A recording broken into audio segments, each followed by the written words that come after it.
तैयार रहिए। स्टार्ट।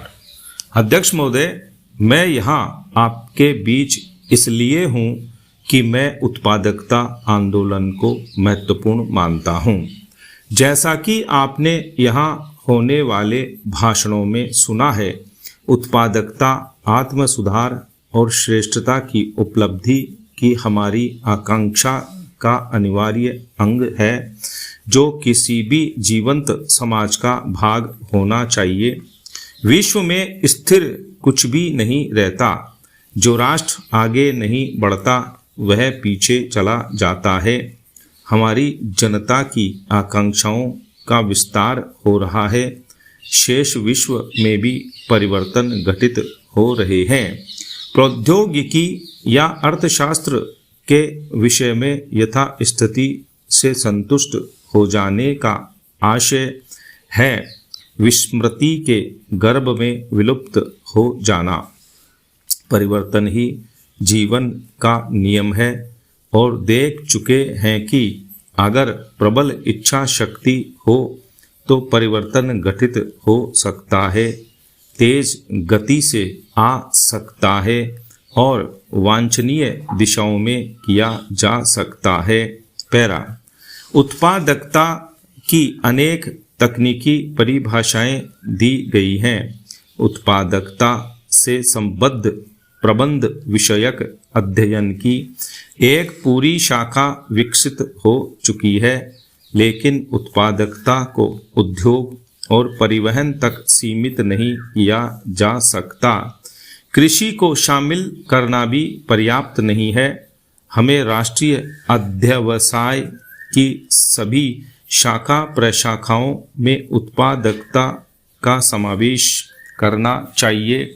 उत्पादकता अनिवार्यतः सर्वोत्तम तात्कालिक और दीर्घकालीन लाभ प्राप्त करने के उद्योग से धन, साज सामान, प्रौद्योगिकी, बौद्धिकता और जन साधनों का अधिक से अधिक वैज्ञानिक उपयोग करने का नाम है। पैरा।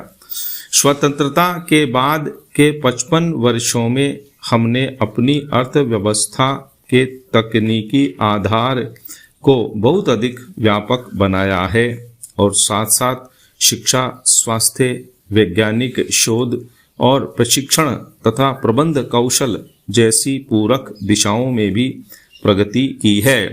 यद्यपि समग्र उत्पादन की दृष्टि से विश्व में हमारा स्थान 10वां है और यद्यपि हमने अनेक विशिष्ट उद्योग स्थापित कर लिए हैं, फिर भी अभी तक अधिकांशतः हमारा देश एक विकासशील देश है। गरीबी आज उतनी दारुण नहीं है जितनी पहले थी, फिर भी वह बनी हुई है। अभी भी हम लोगों को एक सभ्य जीवन की बुनियादी आवश्यकताएं उपलब्ध नहीं करा पाए हैं। किसी विकासशील देश में विकसित देश की अपेक्षा सरकार की जिम्मेवारियां जीवन के सभी क्षेत्रों में प्रेरक शक्ति प्रदान करनी होती है और यह सुनिश्चित बनाना होता है कि सभी लोग मिलजुल कर सामंजस्य पूर्वक काम करें। जब हमने स्वाधीनता प्राप्त की तो हमारे सम्मुख 2 मुख्य उद्देश्य थे। पैरा। अध्यक्ष महोदय, पहला यह कि लोगों को राजनीतिक प्रक्रियाओं में पूरी तरह भागीदार बनाया जाए, जिससे उनमें यथार्थ रूप में यह भावना जगे कि वे स्वयं कर्ता धर्ता हैं। दूसरा यह कि अपनी आर्थिक शक्ति का ऐसे ढंग से निर्माण करना जिससे हम राष्ट्रीय स्वाधीनता और अखंडता के लिए आने वाली हर चुनौती का सामना करने में समर्थ हों तथा एक जमाने से चली आ रही गरीबी और समानता की समस्याओं से लोहा ले सकें। हमने इन्हीं उद्देश्यों से अपने संविधान का निर्माण किया और योजनाबद्ध विकास का सिलसिला शुरू किया। स्वयं संविधान में इन दोनों प्रेरणाओं की अभिव्यक्ति है।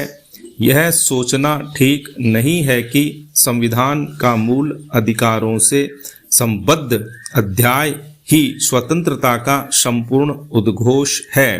नीति निर्देशक सिद्धांतों वाले अध्याय में निर्दिष्ट धाराओं के बिना मूल अधिकारों का अर्थ केवल उन लोगों की स्वतंत्रता होगी जो संपन्न हैं, परंतु लोकतांत्रिक उपकरणों के लिए अधीरता के कारण हम यह बात भूल बैठे कि सभी उपकरणों को कुशलता से काम कर सकना चाहिए।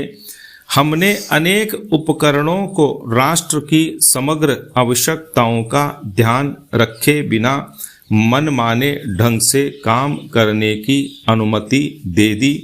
हमें तिरस्कार पूर्वक पिलपिला राष्ट्र कहा जाने लगा, जिसका तात्पर्य यह था कि जहां बल देना चाहिए था वहां हमने बल नहीं दिया तथा सभी तरह की अनुशासनहीनता और शिथिलता को सहन किया। मैं इसे एक आरंभ भी मानना चाहूँगा। पिछले वर्ष की प्रगति को मजबूती देने के लिए अभी बहुत कुछ करना शेष है। सरकार ने योजना लागत में वृद्धि के लिए पर्याप्त प्रयास किए हैं तथा लाइसेंस प्रणाली आयात नियमों को सरल और उदार बनाया है। इस कोशिश में समाज के सभी वर्गों को हाथ बटाना चाहिए। पिछले कुछ वर्षों से सार्वजनिक क्षेत्र लोगों की आलोचना का विशेष विषय रहा है। यह आलोचना कुछ सीमा तक ठीक भी थी, लेकिन ज़्यादातर यह गलत उद्देश्यों से की गई। कुछ लोग अवश्य ऐसे थे जो सचमुच चाहते थे कि सार्वजनिक क्षेत्र की कार्य कुशलता में सुधार हो, लेकिन अन्य अनेक लोगों ने इसे सरकार पर प्रहार करने का एक माध्यम बनाया और हमारी समाजवादी व्यवस्था को बदनाम करना चाहा। पिछले वर्षों में हमने कुछ ऐसे उपाय किए हैं जिनके कारण सार्वजनिक क्षेत्र की गाड़ी अब ठीक से पटरी पर चलने लगी है। ये उपाय हैं प्रबंध संबंधी नए तौर तरीके, साज सामान के भंडार का अधिक अच्छा हिसाब किताब और रख रखाव आदि। स्टॉप।